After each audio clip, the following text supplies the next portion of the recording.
بسم اللہ الرحمن الرحیم۔ ناظرین السلام علیکم، میں ہوں آپ کا ہوسٹ طیب ممتاز، لے کے آیا ہوں آپ کا programme point of view with Tayyab Mumtaz. کافی دنوں سے سوچ رہا تھا، ورکنگ بھی کی، لیکن کچھ مصروفیات ایسی تھی کہ آن ایئر نہیں ہو سکا۔ جیسے کہ آپ جانتے ہیں کہ رمضان المبارک کا مہینہ اپنی آب و تاب کے ساتھ، اپنی رحمتوں کے ساتھ رواں دواں ہے، اور اب آخری عشرے کی طرف بڑھ رہا ہے۔ بہت سے موضوعات ہیں، بہت سی حقیقتیں ہیں جو آپ سے بیان کرنا چاہتا ہوں۔ اس وقت آج کے جو میں نے 2-3 پوائنٹس نوٹ کیے، دیکھے اپنے ملک خداداد پاکستان، اسلامی جمہوریہ پاکستان کے بارے میں، تو سوچا آپ سے ڈسکس کرتے ہیں۔ اندوہناک واقعات بھی ہیں، حقیقتیں ہیں جن کو جھٹلا نہیں سکتے۔ پوائنٹس آپ کے ساتھ شیئر کر دیتا ہوں۔ کیا کسی حاضر سروس جج کو سیاستدانوں کے ساتھ درمیان میں بیٹھنا چاہیے جبکہ وہاں پہ صرف سیاست کی ہی بات ہو رہی ہو؟ دوسرا پوائنٹ، 73 کے آئین کی گولڈن جوبلی منائی جا رہی ہے، اور جو اس سے اہم، جو سب سے اہم چیز ہے، وہ ہمارے ایک موصوف ہیں سیاستدان فواد چوہدری صاحب، ان کا ایک بیان کہ فاطمہ جناح رحمۃ اللہ علیہ کا ساتھ نہ دینے والے اور ایوب خان کا ساتھ دینے والوں کی نسلیں بھی شرمندہ ہیں۔ اور ان کے دائیں طرف ہمایوں اختر خان صاحب کھڑے تھے، تو اس پہ بھی بات کریں گے۔ تو سب سے پہلے میرے خیال میں کہ ہمیں چلنا چاہیے کہ کیا کسی حاضر سروس جج کو سیاستدانوں کے جھرمٹ میں بیٹھنا چاہیے؟ تو میرا یہ سوال ہے جسٹس قاضی عیسیٰ فائز عیسیٰ صاحب سے، کیونکہ انہیں آج مدعو کیا گیا اسپیکر قومی اسمبلی کی طرف سے کہ آپ اجلاس میں تشریف لائیں، جبکہ ان کا ایک کیس حکومت نے واپس لینے کے لیے درخواست سپریم کورٹ میں دائر کی ہوئی ہے۔ تو وہ وہاں پہ بیٹھے ہوئے تھے، بہت سی سیاسی باتیں بھی انہوں نے اپنی تقریر میں کہا بعد میں کہ مجھے یہ کہا گیا تھا کہ یہاں پہ سیاست کی بات نہیں ہوگی، آئین کی بات ہوگی۔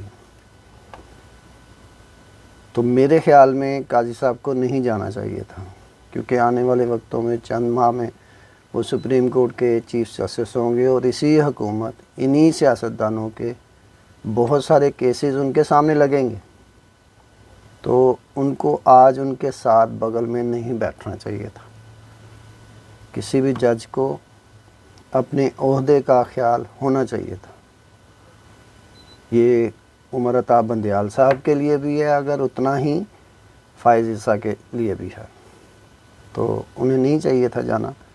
بہرحال چلے گئے، کوئی بات نہیں ہے، اور اسی دستور ساز اسمبلی میں بیٹھ کے آئین کی بات کی جا رہی ہے۔ ہمارے سیاستدان آصف علی زرداری، شہباز شریف، سب نے اس پہ آئین کی بات کی، اور آئین میں ہی لکھی ہوئی ایک شق کہ جب کوئی اسمبلی توڑ دی جائے تو وہاں پہ 90 روز کے اندر اندر الیکشن ہونے چاہیے۔ تو آج ایک مشترکہ اجلاس بلا کے اسی شق کو توڑنے کی انہوں نے قرارداد متفقہ طور پہ منظور کی۔ کتنی شرم والی بات ہے، بات تم آئین کی کرتے ہو اور آئین کو ہی توڑتے ہو۔ پیپلز پارٹی 73 کے آئین کی جو ہے نا وہ سارا لیتی ہے کہ جی ہم نے 73 کا آئین بنایا، جبکہ اس وقت بہت ساری سیاسی پارٹیاں انوالو تھیں اس معاملے میں۔ ایک اچھا آئینی اقدام تھا، ایک اچھا اقدام تھا بھٹو صاحب کا آئین، متفقہ آئین دینا، لیکن اسی آئین کے اندر 90 روز کا ذکر ہے، جس کے خلاف آج آپ نے قرارداد تیسری مرتبہ منظور کی ہے۔ الیکشن کمیشن کو آپ فنڈز نہیں دے رہے، الیکشن 90 روز کے اندر ہونے پاکستان میں ضروری ہیں. آئین یہی 73 کا آئین کہتا، جس میں بہت ساری شکیں بعد میں آمروں نے بھی ڈال دی، ان ہمارے سیاستدانوں نے بھی ڈال دی. تو بہرحال یہ ایک سوالیہ نشان ہے اس قومی اسمبلی کے اور سینٹ کے اوپر کہ جس آئین کی یہ بات کر رہے ہیں اس آئین کی ایک شق کو خود ہی توڑ رہے ہیں. اب ہم چلتے ہیں اپنے فواد چوہی صاحب کے بیان کی طرف کہ فاطمہ جناح کا ساتھ نہ دینے والے اور ایوب خان کا ساتھ دینے والوں کی نسلیں بھی شرمندہ ہیں. تو فواد چوہی صاحب، آپ کے دائیں طرف جنرل اختر عبد الرحمن کے بیٹے ہمایوں اختر خان صاحب کھڑے تھے، اور جس کیبنٹ کے آپ 4 سال ممبر رہے ہیں اس میں موسٹلی آپ کے دائیں بائیں کہیں نہ کہیں آپ کے سامنے عمر ایوب صاحب بیٹھے ہوتے تھے. کبھی آپ نے ان سے پوچھا کہ عمر صاحب، آپ اپنے دادا کے اقدام جو ماشاء اللہ انہوں نے لگایا تھا اور فاطمہ جناح، محترمہ فاطمہ جناح کو غدار قرار دیا تھا، تو کبھی آپ شرمندہ ہیں؟ انہوں نے آپ کو اس چیز کا کوئی جواب دیا یا آپ نے ان سے کبھی سوال کیا؟ تو بات کرنا بہت آسان ہوتا، اس پہ عمل کرنا بڑا مشکل ہوتا. کبھی آپ ان سے پوچھتے، کبھی آپ پبلکلی ان سے پوچھ لیں. پبلکلی نہیں پوچھ سکتے تو کسی بند دروازے کے اندر کمرے میں بیٹھ کے پوچھ لیں. اور میرا خیال ہے کہ یہ لوگ شرمندہ نہیں ہوتے، یہ فخر کرتے ہیں کیونکہ ان کی نسلیں سنور گئیں. پاکستان کا بچہ بچہ قرضے میں مقروض ہے، قرضے تلے دبا ہوا، اور یہ لوگ عیاشیاں کرتے رہتے ہیں.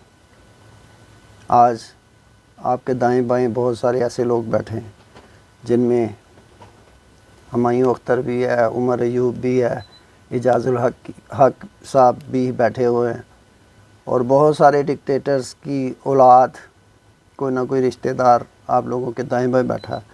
یہ پیپلز پارٹی ہو، نون لیگ ہو یا پاکستان تحریک انصاف ہو، سب میں یہ لوگ موجود ہیں. کبھی کسی نے ان سے سوال کیا کہ آپ شرمندہ ہیں؟ نہیں ہے یہ شرمندہ، یہ فخر کرتے ہیں اپنے اجداد پہ. تو اس لیے بات کرنے سے پہلے سوچنا چاہیے تھا آپ کو کہ آپ کیا بات کر رہے ہیں.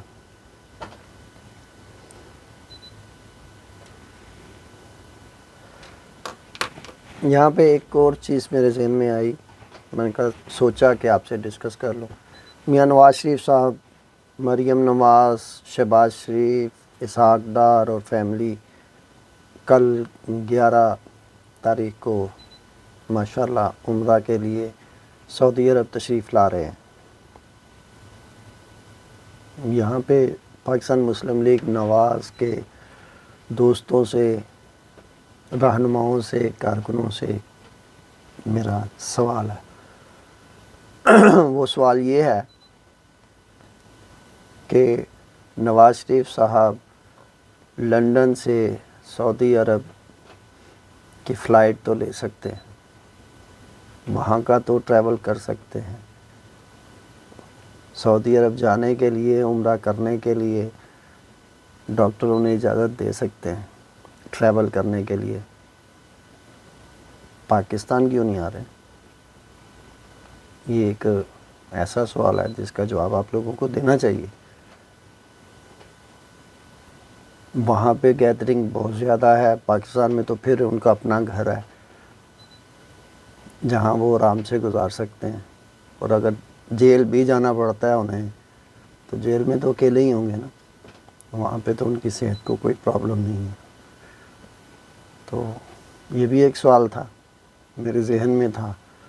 میں نے کہا میں ضرور پوچھوں گا اپنے نون لیگ کے دوستوں سے، کارکنوں سے، ان کے رہنماؤں سے.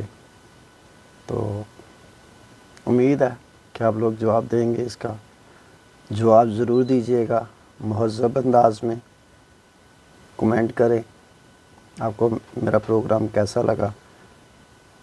آہستہ آہستہ اس میں امپروومنٹ لاتے جائیں گے. آپ لوگوں کا بہت شکریہ. Thank you. اللہ حافظ.